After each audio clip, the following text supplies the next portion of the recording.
पिछले कुछ दिनों से एक चर्चा बहुत जोर पकड़ चुकी थी और वो चर्चा थी नीतीश कुमार के रिश्तों को लेकर के।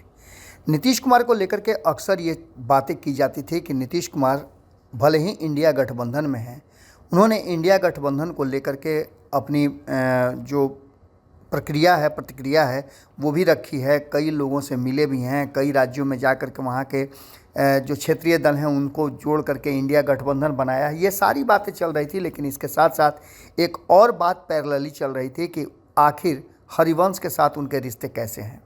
इस बीच में आपको पता है कि हरिवंश ने कई ऐसी एक्टिविटी की थी जिसको लेकर के कहा यह जा रहा था कि नीतीश कुमार ने एक खिड़की खुली रखी है। इस बात को लेकर के आपने देखा होगा कि बिहार में कई राजनीतिक दल जो नीतीश कुमार के विरोधी हैं और जो समर्थक हैं, उन सभी ने कहीं ना कहीं हरिवंश और नीतीश कुमार के रिश्तों को लेकर के और इसमें भारतीय जनता पार्टी का एंगल निकालने में कोई कोर कसर बाकी नहीं छोड़ा।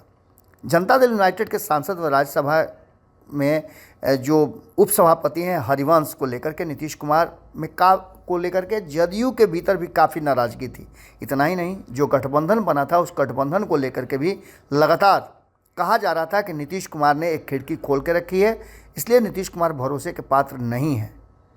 इन सारी बातों को लेकर जनता दल यूनाइटेड आने वाले लोकसभा और पार्टी के एकजुट करने के उद्देश्य से एक नई राष्ट्रीय कमेटी का गठन किया गया है। लेकिन खैर, इन सब बातों से अलग आपको बता दें कि नीतीश कुमार और हरिवंश के संबंधों को लेकर के कई चर्चाएं चलती हैं।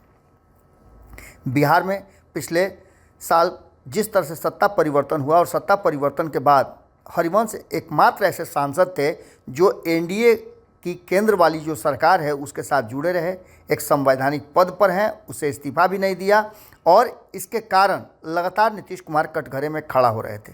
इतना ही नहीं, जब नए संसद भवन का उद्घाटन हुआ तो सभी ने विरोध किया था, लेकिन इसके बहिष्कार के बावजूद हरिवंश उस उद्घाटन समारोह में शामिल हुए थे। इसको लेकर के भी लगातार नीतीश कुमार कटघरे में खड़े थे। अब इन सारी बातों को लेकर के ये तय कर पाना मुश्किल था कि आखिर नीतीश कुमार इंडिया गठबंधन के साथ पूरी एकजुटता के साथ हैं। आखिर में जदयू की राष्ट्रीय कार्यकारिणी की लिस्ट बनी और इस लिस्ट में जो ललन सिंह लगातार इस विषय पर अपनी बात रख रहे थे और इंतजार कर रहे थे सही समय का, उन्होंने फैसला ले लिया है। हरिवंश और नीतीश कुमार के रिश्तों को लेकर के अब एक बड़ी बात सामने आ गई है। पार्टी के राष्ट्रीय अध्यक्ष राजीव रंजन सिंह उर्फ ललन सिंह ने जो नई सूची जारी की है उसमें मुख्यमंत्री एवं पार्टी के सर्वोच्च नेता नीतीश कुमार का नाम सबसे ऊपर है। इसमें कई नेताओं के नाम हैं। ललन सिंह के अलावे इस सूची में प्रमुख नामों में अनुभवी समाजवादी केसी त्यागी के साथ साथ अन्य लोगों का भी नाम इसमें दर्ज किया गया है। ललन सिंह ने इस लिस्ट को बनाने में लगभग उन सभी लोगों को शामिल किया है और हमने आपको पहले ही बताया था कि इसमें यह ध्यान रखा गया है कि कोई भी छूट न जाए, किसी को बुरा न लगे। जातीय समीकरण से लेकर के पुराने और नए नेताओं का गठजोड़ इसमें रखा गया है। यही कारण है कि ये जो जंबो कमेटी है वो करीब 400 से 500 लोगों की हो गई है। लगभग 30 सदस्यीय राज्य मंत्रिमंडल में मुख्यमंत्री के अलावा पार्टी के 12 मंत्री शामिल किए गए हैं, जिसमें सांसद और राज्य विधानमंडल के कई सदस्य मौजूद हैं।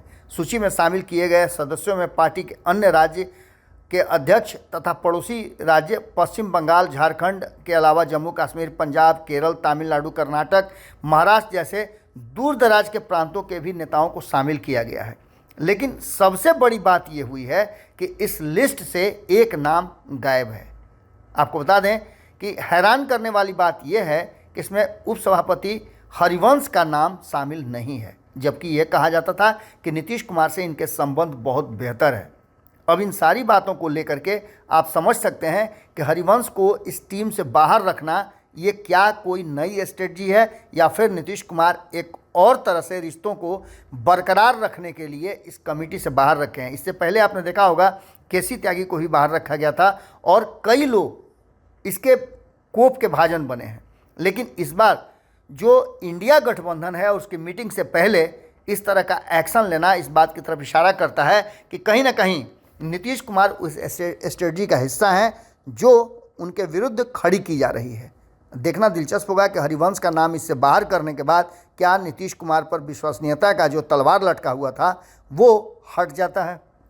अभी तक हरिवंश पर कार्रवाई के रूप में कुछ भी नहीं हुआ है। सिर्फ उन्हें कमेटी से बाहर कर देना क्या काफ़ी होगा ये विश्वास दिलाने के लिए कि नीतीश कुमार का कोई भी हिडन एजेंडा नहीं है जिसमें वो आने वाले समय में पाला बदल सकते हैं। जुड़े रहिएगा भारत लाइव के साथ। इस प्रश्न के साथ आपको छोड़ करके जाते हैं, आप कमेंट बॉक्स में अपने जवाब जरूर दीजिएगा। अगर ये वीडियो पसंद आई और वह बिहार के राजनीति और बिहारियत से सरोकार रखेनी तो सब्सक्राइब बटन दबा के चैनल के सब्सक्राइब कर ली। ओजे एगो घंटी बा, ओकरा बटन दबा देला से कुल सटीक और मारक खबर रुआ मुफ्त में मिल जाई। अगर रुआ पत्रकारिता के हमनी के नया प्रयोग में सहयोग कर चाहतानी तो ज्वाइन बटन दबा दी।